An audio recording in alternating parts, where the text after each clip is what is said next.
Greetings, Portal Masters! Anyway, who doesn't like Legos? Well, not me anymore because these things are expensive as hell. Even the small ones cost a couple fingers and toes. But I guess that's what happens when something becomes a collector's market.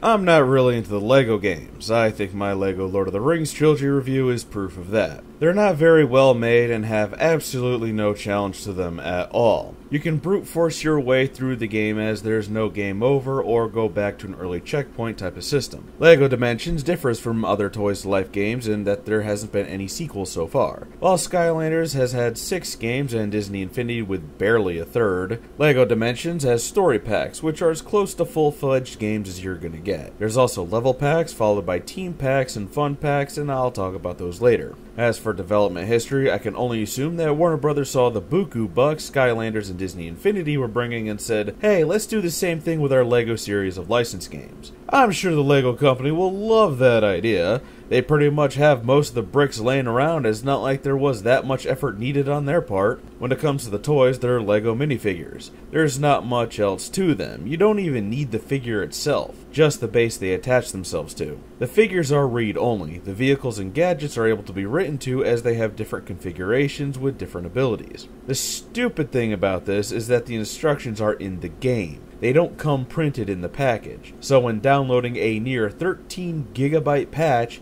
I looked them up so I had something to do. But the core set does come with instructions for the Portal and its base. And graphically, the game looks very 7th gen. While yes, it came out on the 360, PS3, and Wii U, I got this on the PlayStation 4. I don't think that I should be seeing the edges of polygons, and the nubs on the LEGO bricks should be circular, not octagons. The animation is pretty good. They all move like they do in the LEGO games, except for the characters from the LEGO movies, as they move in that stop-motion style, which is a little disorientating when playing as Wild style. The voice acting is pretty good. I'm assuming that the voice actors reprise their roles for the most part from where they originate from. All the Sonic characters do anyway, and I believe that's Will Ferrell as Lord Business from the LEGO movie. I know that the LEGO games usually use different voice actors or reuse voice clips from the movies they're based on. As for gameplay, it's a platform game and plays like all the other LEGO games. I really don't know how to explain it other than that. If you've played the other LEGO games, then this one will feel absolutely no different.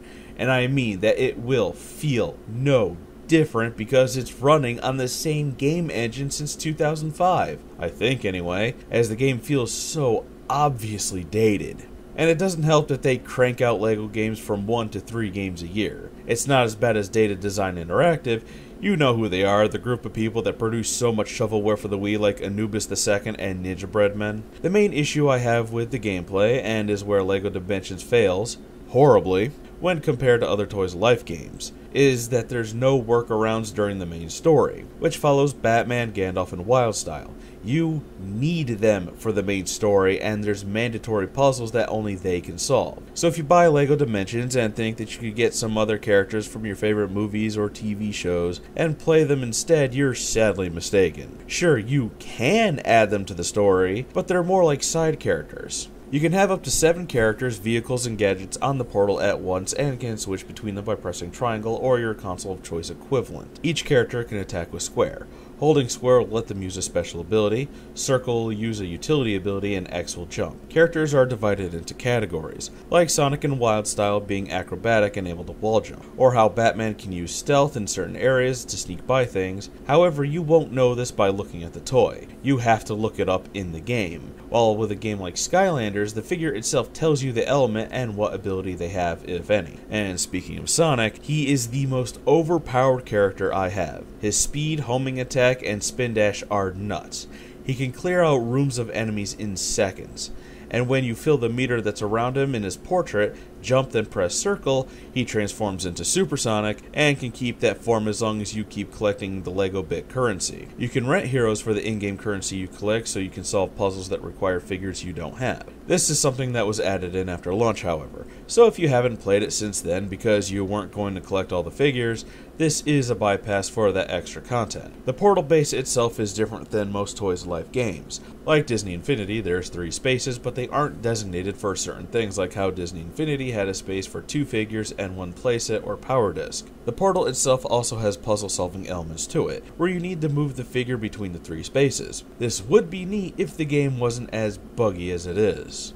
And this is why I really don't like the LEGO games. They're not polished and farted out pretty quickly. They're practically true to their namesake. They just got the basic building blocks and then they just put them together. When the same developer keeps firing out a game series in rapid succession, that sends up a red flag for me. If Toys for Bob was the only studio working on Skylanders, I would probably criticize the series more than I have recently, which is why I'm glad they're taking a year off. The main series of Assassin's Creed was proof of that as well, and that was one studio pushing out games once a year since 2009, with Unity being the worst of the bunch and needing Syndicate to try and save it. That's why they took a year off. Traveler's Tales needs to take a break from the LEGO games. I've gotten stuck in areas I should never have gotten to. I got stuck on a ledge and couldn't spawn a plane to fly out as it would appear above me, and even though the ledge was in jumping distance, an invisible wall blocked. Sonic's homing attack had a 50% chance of working when the reticule was on an enemy, and has broken through invisible walls. Batman's grappling hook was so context sensitive and where it wanted you to be, that even if you were in the perfect spot, the reticule would disappear, making me have to wiggle about and mash the circle button repeatedly. Gandalf's levitation magic worked when it wanted to, and his illumination magic was never explained on how it worked. You're also only able to rent one hero at a time. I rented Aquaman to douse the flames in front of the Carnival Night Zone in Sonic's World, but then the Basilisk from Harry Potter popped up and I couldn't rent Harry to get past it. I rented Cyborg to solve a puzzle and there was no hints as how to solve it. Several times I was either getting frustrated with the game because of the minor bugs happening more than I would have liked them to happen, or I was just getting bored with the gameplay as it's very stale, or I was getting really irritated with the barrage of puzzles that required me to constantly move figures about the portal. That was probably the one thing I hated the most. Having to move characters from spots on the portal to solve puzzles was immersion breaking, and it slowed the game down so much that I would throw my hands up and just shut the game off. Because there was times where the game would resummon the character I moved for no reason, respawning mere inches away from where they were. That may sound normal, but since the figures are read-only, there's a little bit of a grace period when they despawn so you can switch them around. The story itself isn't even that interesting. In fact, it's incredibly boring. The Sonic level pack with its own little campaign was fun and had its moments of meta humor from the series, and it was fun for a while, so was the Portal 2 level pack, as it kept true to Portal's writing. I didn't even finish the main story, but I did record 7 hours of it, but I played at least 10 to 12 hours and just couldn't push myself to keep going because it's such a boring slog through the main story. I enjoyed the level packs and played with them a lot because you get a lot of content for what's in them, but that means you need to invest in the story, level, team, and fun packs. I bought 3 level packs and 1 fun pack because I liked where they were from, but the story packs cost $50. Level packs cost $30,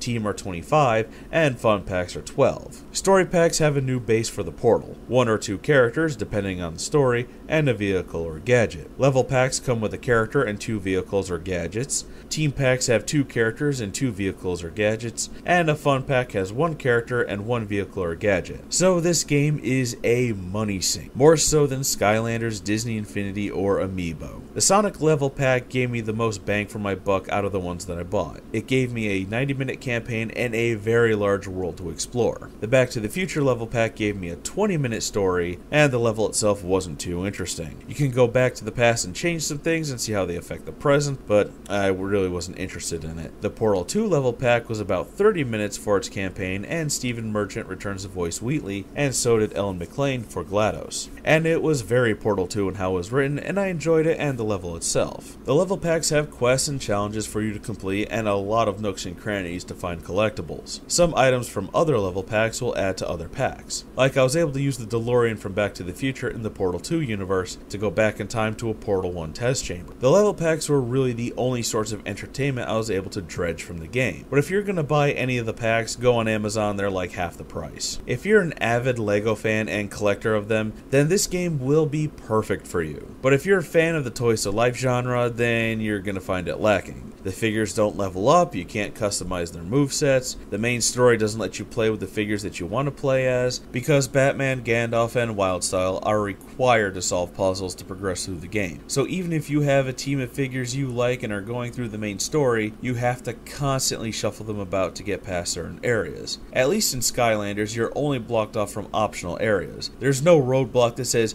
you absolutely need this toy to get past this section of the main game. So, while I can reluctantly recommend this game for avid LEGO fanatics, for the Toys to Life fan or just the average casual gamer, I cannot recommend this game at all because there's other games that have done this concept better and with a lot more polish.